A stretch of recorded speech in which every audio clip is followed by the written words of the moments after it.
Sue grew up feeling like she had to figure out life on her own. Years later, that experience shaped the kind of woman she became. Hello, my name is Sue.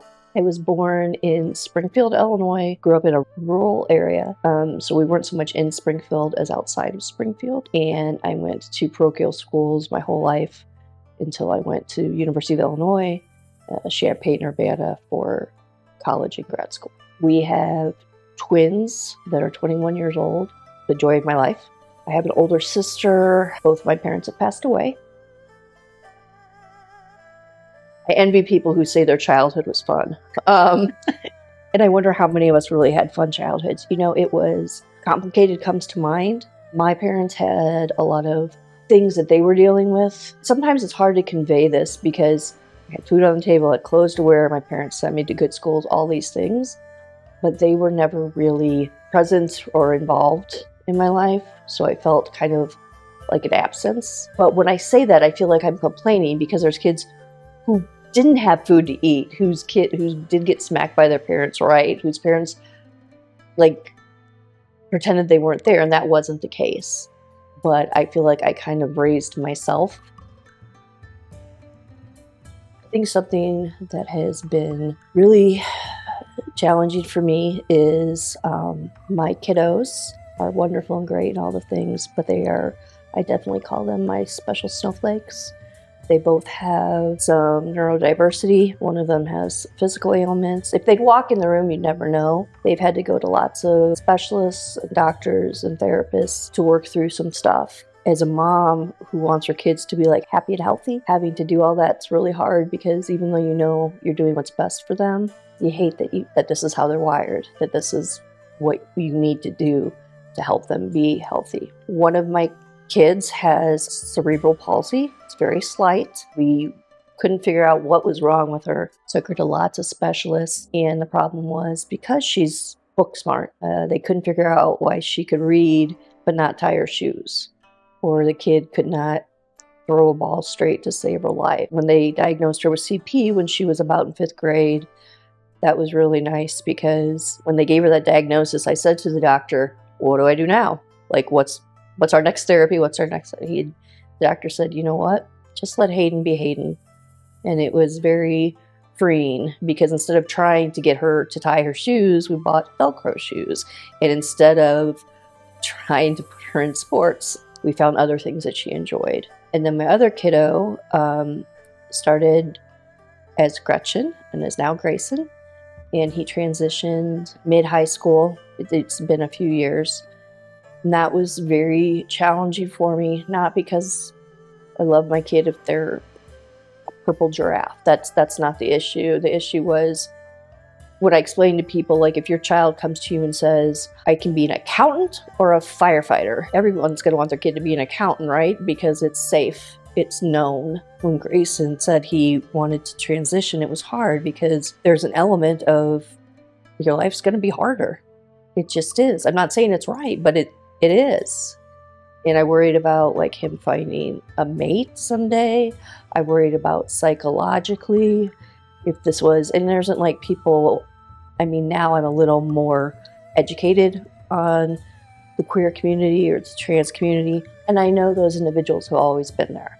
I understand that. But now that people are becoming more public with it and feel more free to be themselves, sometimes people react adversely to that. So I would say my biggest joy has definitely been my kiddos, but they have also been my biggest challenges.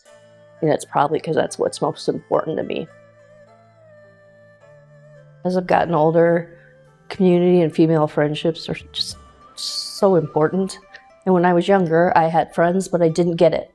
I spent time chasing boys and doing and as I've gotten older and met women, mostly mothers, just because of circumstances, it's added a community or a thing in my life, a connection that I didn't have before. And I think it's twofold. I think I have been blessed to run into these women, but I also think it's realizing the importance of the female friendships now that I didn't perhaps realize when I was younger. It's made me, I'm not a feminist, I don't think. Maybe I am, I don't know. But the point is, I have, because of this, become much more pro-woman, pro-girl. I mean, all my friends are just phenomenal. Nobody knows it. That's the funny thing, right? There's tons of guys who think they're great walking around, but in reality, women do so much and so much behind the scenes. So it just made me more pro-woman and more sensitive to that stuff. I definitely have multiple regrets. Let me think of which one. I'm not sure how to phrase this, but I'll try. My mom, as I mentioned, my mom and dad were pretty not around when I was growing up. And it was important to me, even though I had my degree, a master's degree, I wanted to be home with my kids. My husband didn't tell me to do it. It wasn't that I felt, I wanted, that's what I wanted. And so I got to do it. I'm grateful that I had that. I got to volunteer at all the school stuff, that our house was a place where kids could come. Like, that was great. I think where I have regret is that when I left the working world, a world that paid me a pretty good salary, I really kind of let those skills go. Went head down into being a mom and paying attention to that. And again, I don't regret that, but I regret letting go of some of the skills or upkeep of skills that could have, when I decided to look for a job or try to make money, still been there. I was in technology and I put that away. I was happy to do it. Technology moves pretty fast though, and if you don't keep your skills up, to be a middle-aged woman trying to hop back into it's pretty difficult.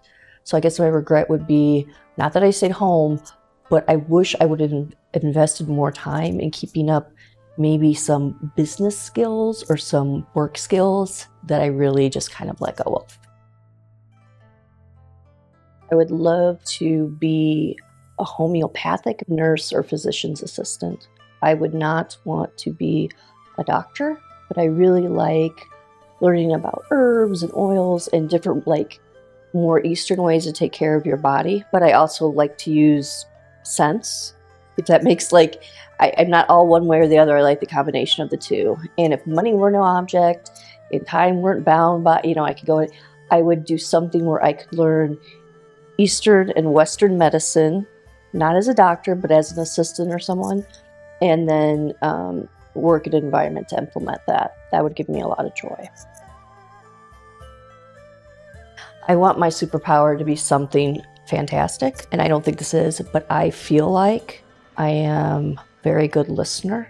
I listen to what people say, and I try to make mental notes of when this happens or when their appointment is or what's going on with their kid, and try to follow up with them later. Sometimes I might even get a little annoying to people because I'll remember things they, don't care for me to remember. I don't always know the right things to say, but I like to be present. Someone sharing something with me, I might be more apt to give them a hug or put my hand on their arm than to say the right thing, but I'm there.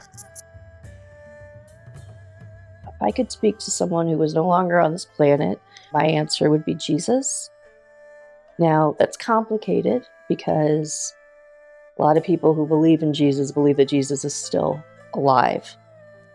So I'm saying he's not here on this planet. And that answer, it's not embarrassing for me to say out loud, but I have realized that lots of times people who have faith or who practice some type of Christianity, people tend to first think that we all are MAGA people and Trump people, or tend to think that we have kind of simple or childish faith. Not that it's bad, but more of a, oh, that's cute that you believe that. For me, I've done a lot of reading and a lot of research outside of my own personal convictions I felt in my life. So when I say Jesus, that's my answer, but I say that with hesitation because I know, or I feel like if I would say that to some people, they would roll their eyes or think I'm uneducated. That stinks. And that says something about me because I should be able to say what I believe just like everybody else does, even if someone doesn't agree with me. Anything that's really, really, really hot and spicy, almost inedible. So I like Indian, I like barbecue. The thing is that it has to be spicy. And because I'm a white woman, when I go to a restaurant and ask for spicy, they never give it to me. So it's always emphasized on spicy. Dog. I love dogs. And I have had a few pets that are just like any dog person or any pet person gets it. They're pretty incredible little beings. Buddha brain. It was someone who dealt with self-compassion and basically, but the whole idea that we're in this life, there's going to be pain, or everyone's going to, but you add to it, you add suffering when you get angry about it or try to make it not happen. It was kind of a revolutionary thought for me and something that I try to practice. It's called Bring On the Dancing Horses, and it's my ringtone. I think it might have been in an 80s John Hughes movie. If it's creepy and scary, I usually like it. Click on the next video for more ordinary people, extraordinary stories. If you enjoy hearing real people share unforgettable stories, please subscribe.